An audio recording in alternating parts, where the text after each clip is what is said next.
নাটোরের Bagatipara technical and BM কলেজের ভারপ্রাপ্ত অধ্যক্ষ মোসাম্মদ শামসুন নাহারকে হুমকির প্রতিবাদে এবং সেই বিএনপি নেতার বিচার দাবিতে কলেজের শিক্ষার্থীরা মানববন্ধন কর্মসূচি পালন করেছে।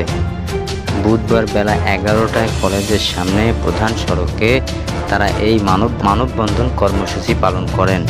মানববন্ধনে শিক্ষা প্রতিষ্ঠানের শিক্ষক কর্মচারীরা সাধারণ জনতা অংশ নেন।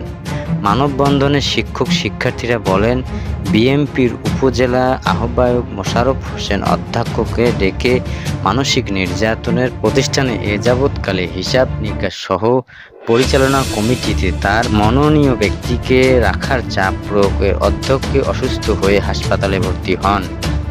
এই ঘটনার তীব্র নিন্দা ও প্রতিবাদ জানিয়ে তারা বিএনপি নেতা মোশাররফ হোসেনের বিচার দাবি করেন।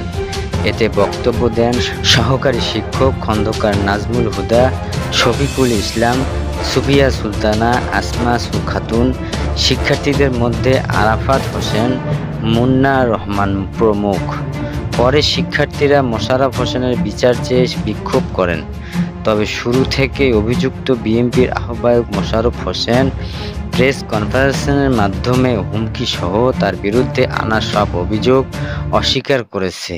গত সোমবার ভারপ্রাপ্ত অধ্যক্ষ মোসাম্মদ শামসুন নাহার একটি অনলাইন পোর্টালের দেওয়া সাক্ষাৎকারে উপজেলা বিএনপির আহ্বায়ক মোশাররফ হোসেনের বিরুদ্ধে অধ্যক্ষকে হুমকি দেওয়া, দলীয় কার্যালয়ে ডেকে অধ্যক্ষকে কড়া ভাষায় এ যাবৎ কলেজের সব হিসাব নিকাশ চাওয়া এবং বিএনপি নেতার মনোনীত ব্যক্তিকে কমিটিতে রাখার নির্দেশ দিয়ে মানসিক চাপ দেওয়ার অভিযোগ করেন।